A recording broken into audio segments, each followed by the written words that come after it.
lebih tepatnya ngasih tahu kayak mana cara kerjainnya aja sih. Nanti kamu orang bikin Excel dari yang gue share screen nanti, terus kamu juga ini kan masih ngejar kolom, masih pada tultang juga kan, kolom belum kelar juga pasti. Jadi kita cepet aja. Gue izin share screen ya teman-teman. Ini kali ya, enter aja kali ya.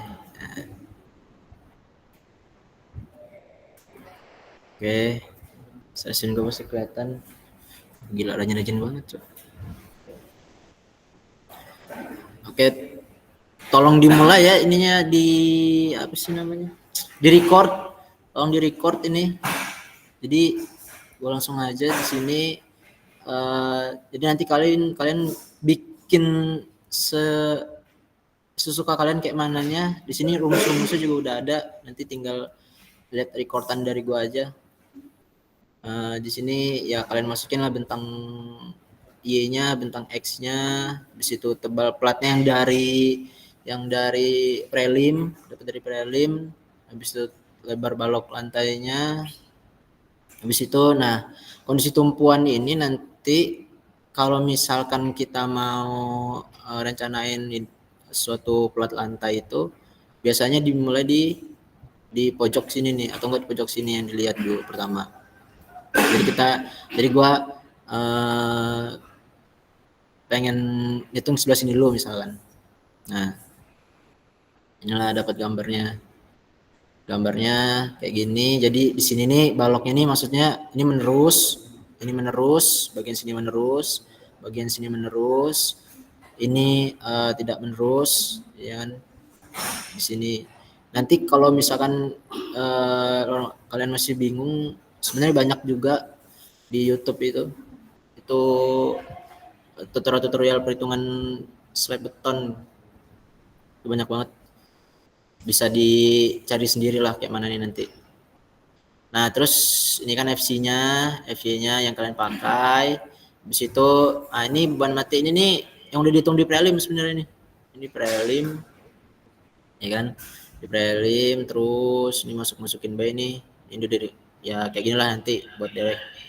Terus habis itu hitunglah QU-nya kan, beban rencana terfaktornya nih dengan rumus ini.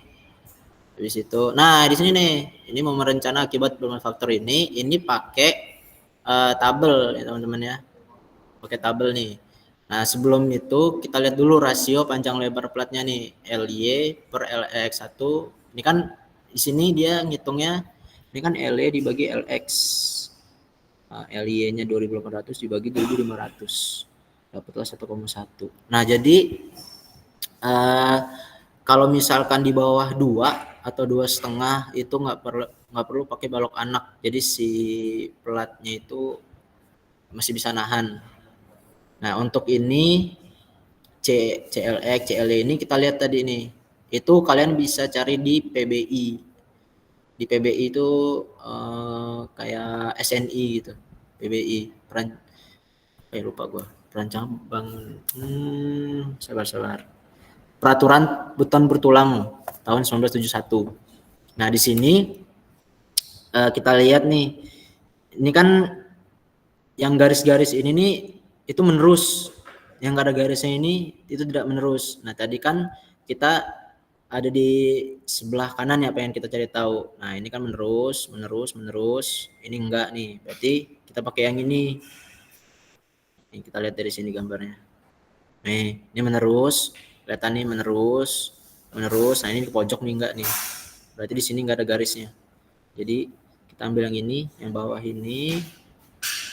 Nah di sini udah kita lihat nih, kita pertama nyari, kita lihat nih tadi LY dibagi LX-nya dapat berapa?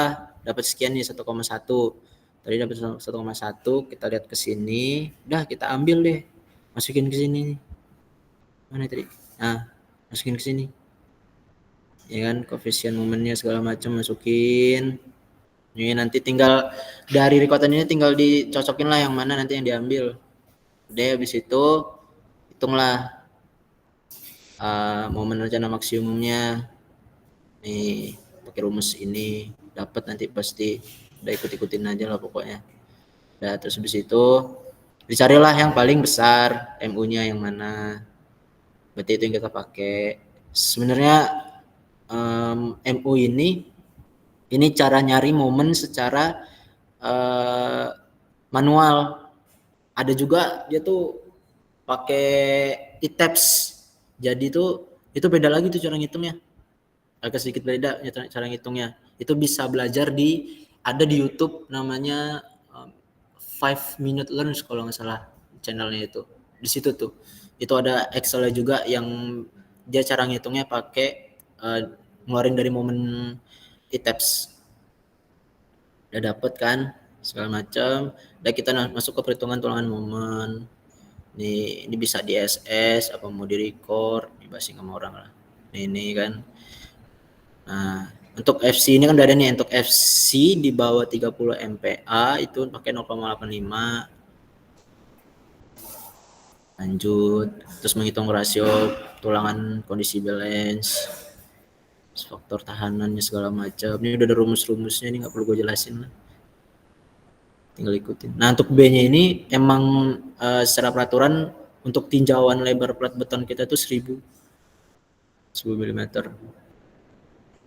Habis itu di terakhir kita cek lah dia si RN ini harus lebih kecil sama dengan dari si Rmax. Itu udah oke. Kalau belum oke, nah itu dicek lagi itu kenapa. Sini dapatlah row-nya, nih rumus row kayak gini. Pemin ini emang dia tuh jadi di sini untuk plat beton bertulang romin itu emang minimal 0,25% tuh dari luas penambang beton. Jadi makanya emang 0,0250. Jadi pakai yang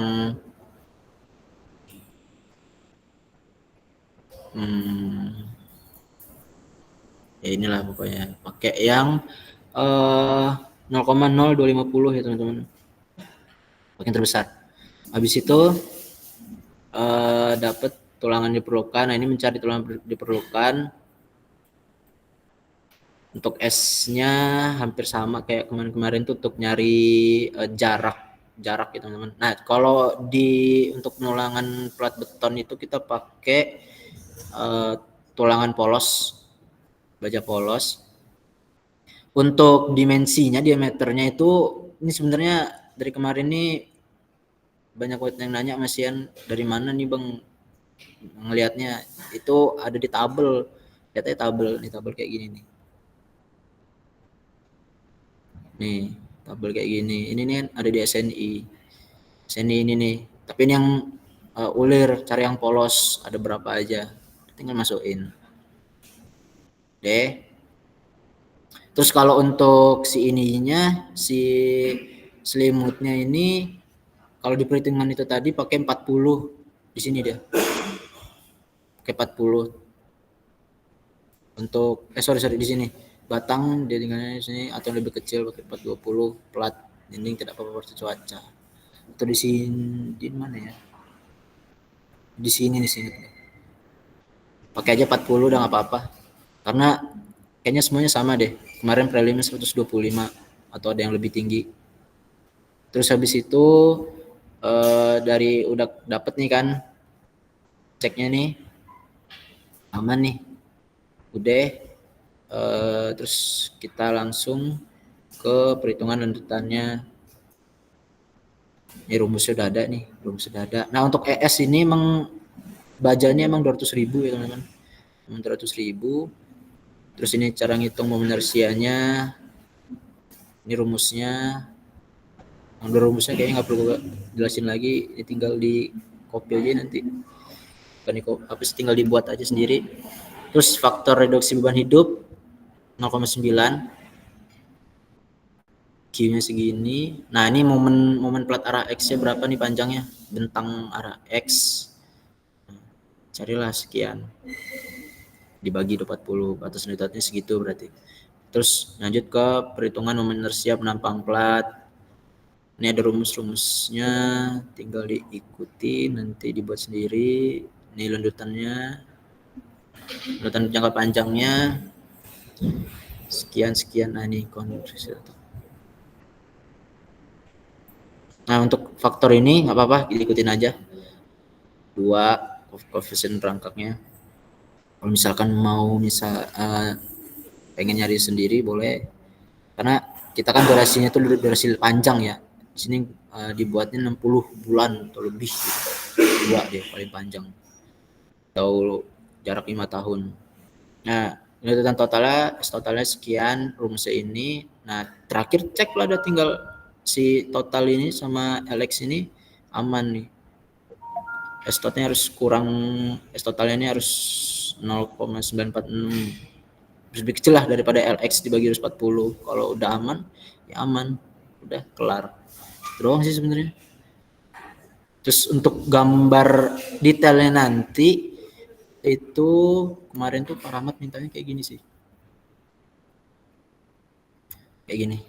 Ini bisa dicari lagi di YouTube cara buatnya. Ini kemarin gue juga cari di YouTube cara buatnya. Kayak gini cara buatnya. Ini bisa di SS atau kayak mana terserah.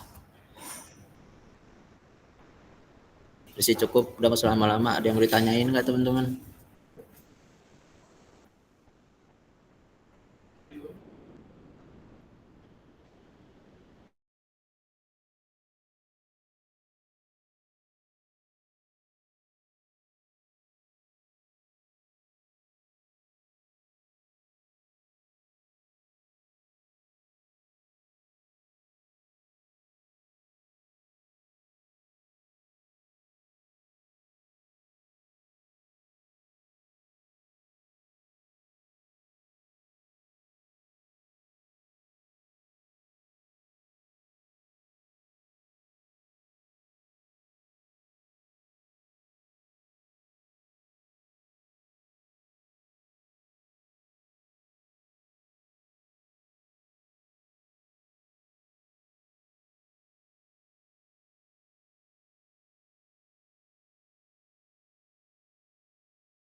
Kayaknya cukup ya, nggak ada yang mau ditanyain lagi. Mungkin gua harap ini di record atau di screenshot. Udah kali gue cukupin aja ya. Kalau misalkan ada yang pertanyaan nanti boleh PC ke gua aja. Asisten siapapun itu. Ada yang bingung. Udah. Gua udahin, silakan dikejar kolomnya. Saya akhiri, assalamualaikum warahmatullahi wabarakatuh. Waalaikumsalam warahmatullahi wabarakatuh. Terima kasih, Bang. Terima kasih, Bang. Terima kasih, Bang.